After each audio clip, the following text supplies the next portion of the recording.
कौन है, सरिता जी कौन है, किसी को नहीं पता था। उनका डंका बज रहा है सरिता सिंह को जिताने डंका के लिए, कहाँ लोग बज घूम रहा रहे हैं। है? डंका कहाँ बज रहा है? वो पहले एक बार तो जनता खुद काउंटर कर चुकी है, उन्हें हटा चुकी है। पहली बार वो जोश जोश में जीत गए, दूसरी बार तो उनका निष्कासित उनको हार का ही सामना करना। आपकी पार्टी का कोई वजूद नहीं है, फिर आप लोग खड़े हो जाते हैं बीच में, लोग कहते हैं वोट काटने के लिए खड़े हो जाते हैं, भारतीय जनता पार्टी से पैसा मिलता है, कांग्रेस को नुकसान पहुंचाते हो आप लोग। देखिए लोगों के मुंह है, उन्होंने।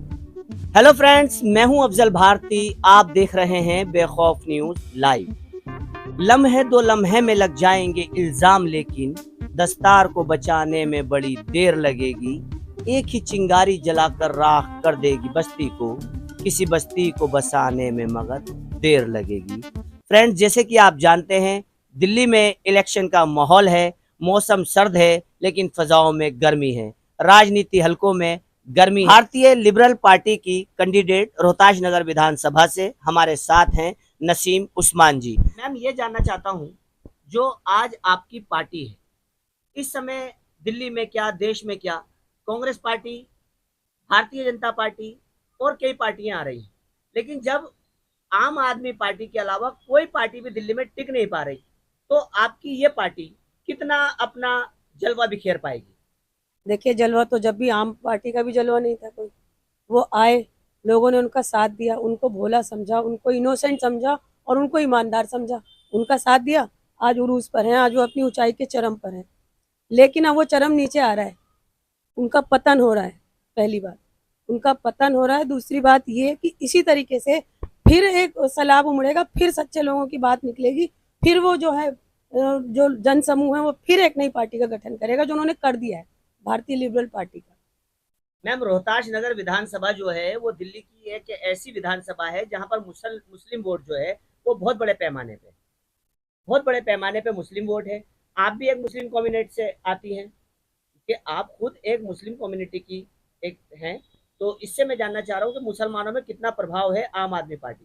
पहली बात तो मैं बताऊं कि मैं धर्म से ना तो मैं पहचानी जाना चाहती हूँ, मेरे ऊपर कोई छाप नहीं लगे, ना हिंदू कट्टर, ना मुसलमान कट्टर, ना कोई भी ऐसी नहीं। मैं भारतीय हूँ और भारतीय रहूंगी, जिंदगी भर भारतीय रहूंगी, पहली बात। दूसरी बात कि जब आम आदमी पार्टी यहाँ पर आए और उन्होंने चुनाव लड़ा, सबसे पहले सरिता सिंह जी जीती, क्योंकि किसी को कुछ पता नहीं था कि क्या करेंगे आगे चल के, क्या नहीं करेंगे। उन्होंने कहा जी अच्छे बनना है, इनके पीछे चल दो। इसी में एक सवाल आपसे पूछ रहा हूँ, सरिता सिंह जी जो यहाँ की महिला अभी हैं, वो पहले इलेक्शन यहाँ से लड़ी थी और जीत भी गई थी, आप उनको कैसे काउंटर करेंगी? पहली बात तो काउंटर करने की बात ही नहीं है।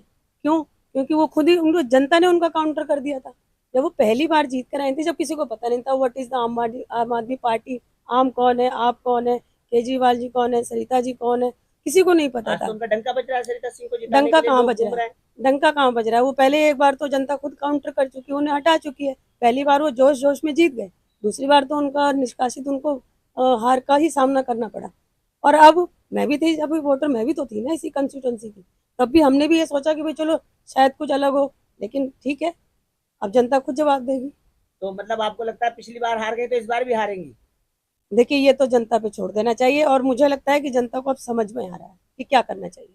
मैम, आपकी पार्टी बहुत माइक्रोस्कोपिंग पार्टी है, हम दिल्ली में देखते हैं तो हमें दूरबीन लगा के ढूंढना पड़ता है आपके कैंडिडेट्स को, आपकी पार्टी को। भारतीय जनता पार्टी एक बड़ी पार्टी है, उसको भी पसीने छूट रहे हैं दिल्ली के अंदर इलेक्शन जीतने के लिए। तो आम आदमी पार्टी अपना चुनाव निशान जो है वो लेकर आई है झाड़ू, आपको पार्टी ने दिया है, आपकी पार्टी ने डस्टबिन। तो जानना चाहता हूँ, डस्टबिन के साथ क्या भारतीय जनता पार्टी ने आपको कोई ब्रीफ केस भी दिया है, उसमें कुछ नोट भी आपको मिले हैं? क्योंकि लोग कहते हैं भारतीय जनता पार्टी ही ऐसे लोगों को खड़ा करती है। कितने पैसे मिले हैं आपको मैम?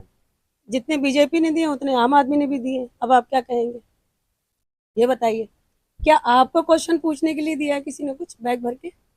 मैम, हम तो पत्रकार हैं, हमारे को तो पूछने का अधिकार है। आप पत्रकार हैं, मैं तो एक भारतीय नागरिक हूँ, जी जी। दिल्ली की पैदाइश हूँ, तो ये बताइए, मेरा तो हक बनता है। मैम, आपकी पार्टी का कोई वजूद नहीं है, फिर आप लोग खड़े हो जाते हैं बीच में, लोग कहते हैं वोट काटने के लिए खड़े हो जाते हैं, भारतीय जनता पार्टी से पैसा मिलता है, कांग्रेस को नुकसान पहुंचाते हो आप लोग।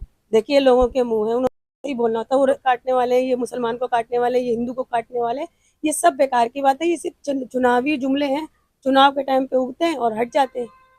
तो आप डस्टबिन लेकर आई हैं, आपको कोई ब्रीफ केस नहीं मिला? ब्रीफ केस मिलेगा तो आपको भी दिखाया जाएगा, ऐसी बात नहीं है, आपके सामने खोल के दिखाया जाएगा। एक बात। दूसरी बात कि डस्टबिन इसलिए है, डस्टबिन का मतलब ये नहीं है कि आप उसमें थोड़ा कोई सोचेगा ये क्या है। डस्टबिन, पहली बात तो भारत का अभियान चल रहा है स्वच्छ भारत। दूसरी बात, हर कोई स्वच्छ भारत में जब अपना साथ निभा रहा है तो हम इसलिए डस्टबिन लाए हैं क्योंकि भारत की आर्थिक गंदगी, भारत की जो लोगों को नेताओं के या देश की सरकार के द्वारा जो शारीरिक गंदगी हो रही है, भ्रष्टाचार की जो गंदगी है, जो एक दूसरे को गंदी बातें, जो हेट स्पीच बोलने की गंदगी है, जो पैसे को इधर उधर करने की गंदगी है, अब चाहे वो नशा बांटने की गंदगी, किसी भी तरीके की गंदगी को हम डस्टबिन में उठाकर डाल ही लेंगे और उसे एक साइड कर देंगे। बस यही एक था, क्योंकि मैं पेशे से एक एनजीओ चलाती हूँ। पेशा क्या, मेरी सेवा है। मैं अपने घर में भी, मैंने अपने घर में से सोशल वर्क करना शुरू किया, फिर उसके बाद मैंने एनजीओ में बाकायदा जुड़ करके और जिसको कहते हैं डिसेबल, जिनको स्पेशल लोग कहते हैं, उनके साथ काम करने के बाद मुझे लगा कि इन लोगों तक वो चीज़ नहीं पहुंच रही है जो कि नेता वादे करके आ रहे हैं, एमएलए बन रहे हैं, एमपी बन रहे हैं, काउंसलर बन रहे हैं, लेकिन उन तक, उन ज़रूरतमंद लोगों तक उनकी चीज़ें नहीं पहुंच रही थी। इसलिए मुझे लगा कि मुझे भी इस लड़ाई में, आपने एक कहानी सुनी होगी कि एक चिड़िया ने जब ये किसी आग लग जाने में उसके चोंच में पानी डालकर बूंद बूंद डालने लगी तो किसी ने कहा कि ये चिड़िया पागल है। तो मैं भी शायद उसी तरीके से हूँ कि मेरा नाम उसमें हो कि हाँ, मैंने भी शायद 2 वोटों को ठीक जगह डलवाकर उस लड़ाई में अपना सहयोग दिया, अपना योगदान दिया, जो कि भारत के संविधान के लिए बहुत ज़रूरी है। तो यही बात इसमें भी है कि अगर आप लड़की को देवी मान रहे हो, बेटी मान रहे हो, मातृशक्ति कह रहे हो, हर कुछ कह रहे हो, लेकिन उसके बाद आप पैसे दे करके थोड़ी छूट जाएंगे। क्या उनकी पढ़ाई लिखाई, क्या उनकी पैदाइश से लेकर उनकी पढ़ाई लिखाई, उनकी शादी ब्याह, उनको एक अच्छा माहौल देना। सबसे बड़ी बात कि आज का जो माहौल है, वो माहौल आपने देखा है, कहीं पर भी गोली चल जाती है, कहीं पर भी किसी के साथ छेड़छाड़ हो जाती है, यहाँ तक कि बसों में मार्शल लगाने की जरूरत क्यों पड़ी? हम ऐसी नींव क्यों नहीं रखते? मार्शल लगाने से ज़्यादा अच्छा है, एक पुलिस ऑफिसर लड़कियों के साथ में लगाने से कहीं ज़्यादा अच्छा है कि हम अपने देश का, अपनी दिल्ली का माहौल अच्छा करें ताकि इसकी ज़रूरत ही न पड़े। रोहतास नगर विधानसभा की आवाम के लिए क्या मैसेज कन्वे करना चाहेंगे? मैं रोहतास नगर और दिल्ली और ख़ास करके जहाँ मैं पैदा हुई हूँ, रोहतास नगर कॉन्स्टिट्यूंसी में, मैं सभी बहन भाइयों से, बुज़ुर्गों से, माँओं से, सबसे मैं एक ही बात कहना चाहूँगी कि बीजेपी का राज आप देख रहे हैं, हाथ वालों का आपने राज बहुत साल देखा है। इसके अलावा झाड़ू वालों का भी हाथ, आप जो काम है वो आपने 11 साल से देखा है। अब ये सोच कर देखिए कि सारी गंदगी उठा करके एक डस्टबिन में डाली जाए और किसी और को फिर से मौका दिया जाए और फिर उसको परखो। मैं कहती हूँ एक ही में चिपक कर नहीं रहना, चेंज करते रहिए, देखिए कौन कहाँ पर ठीक है, हो सकता है कोई अच्छा आ जाए, लेकिन हम लोग एक पुराने उसमें चलते हैं। मेरी हाथ जोड़कर रिक्वेस्ट है कि आप लोग इस बार का वोट प्लीज़ अपने मन के हिसाब से दीजिएगा। दिल अच्छा है, आपको अच्छा लगे तो मुझे वोट ज़रूर दीजिएगा, डस्टबिन में वोट ज़रूर डालिएगा, मैं आपके वोट का इंतज़ार करूँगी। नमस्कार। मैम, एक आखिरी सवाल, आपने कहा कि अपना वोट डस्टबिन में डालिएगा, तो डस्टबिन में वोट डालने का मतलब एक ये भी होता है कि आपने अपना वोट दिया तो कूड़े में गया। लोग इसी तरह कहते हैं कि अपना वोट कूड़े में ना डालें, तो आपने क्या सोच करके चुनाव चिन्ह डस्टबिन रखा है? क्या वाकई आप गंदगी को डस्टबिन में डालेंगी या फिर समाज का एक तबका जो है उसे आप डस्टबिन में डालने के लिए तैयार हैं? दूसरा मकसद यही है कि राजनीतिक गंदगी, भ्रष्टाचारिक गंदगी और जुमलों की गंदगी, ये सभी गंदगियां इस डस्टबिन में इस बार डलनी चाहिए।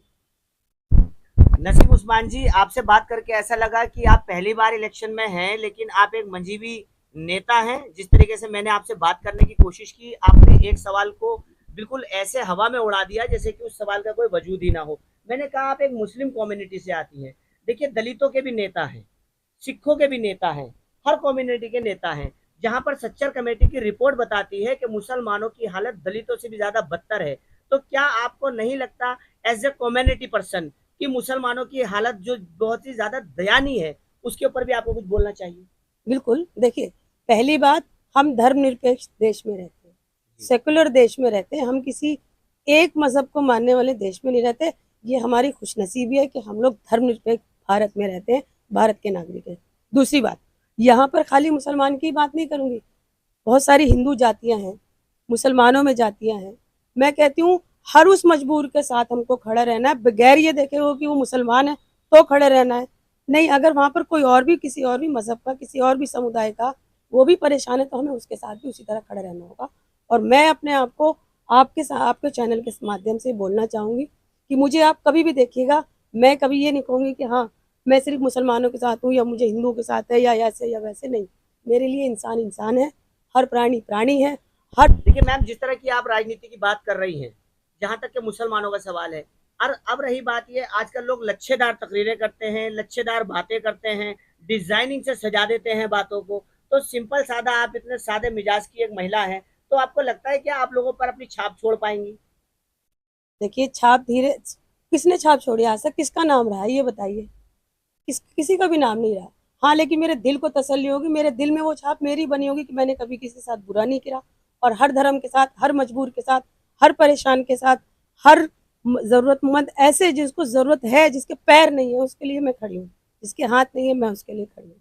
जिस औकात की हूँ, जितनी मेरी छोटी वो है, मैं उस हिसाब से खड़ी हूँ। बस आखिरी लफ्ज के साथ आपसे पूछना चाहूंगा, क्या आपको उम्मीद है कि आप यहाँ से वोट हासिल कर पाएंगी और विधानसभा तक पहुंच पाएंगी? मैं वोट हासिल कर पाऊँ ना कर पाऊँ, लेकिन हाँ, मैं अपनी रोहताश नगर कॉन्स्टिट्यूंसी का, अपने लोगों का सहयोग जरूर हासिल करूंगी, ये मेरा दिल कहता है। इलेक्शन में नतीजा जो भी आए, हार या जीत, क्या आप इलेक्शन के बाद 8 तारीख के बाद भी लोगों के साथ खड़ी रहेंगी? ऐसे मैं पिछले 21 साल से खड़ी हूँ, मैं पिछले 21 साल से खड़ी हूँ, और मैं चाहती तो मैं 2 बार चुनाव लड़ चुकी होती, 3 बार चुनाव लड़ चुकी होती, लेकिन इस वक्त मैंने आके सोचा हमारा काम में फर्क नहीं होगा, काम के लिए जो जहाँ जैसे होगा वैसे मैं खड़ी हूँ।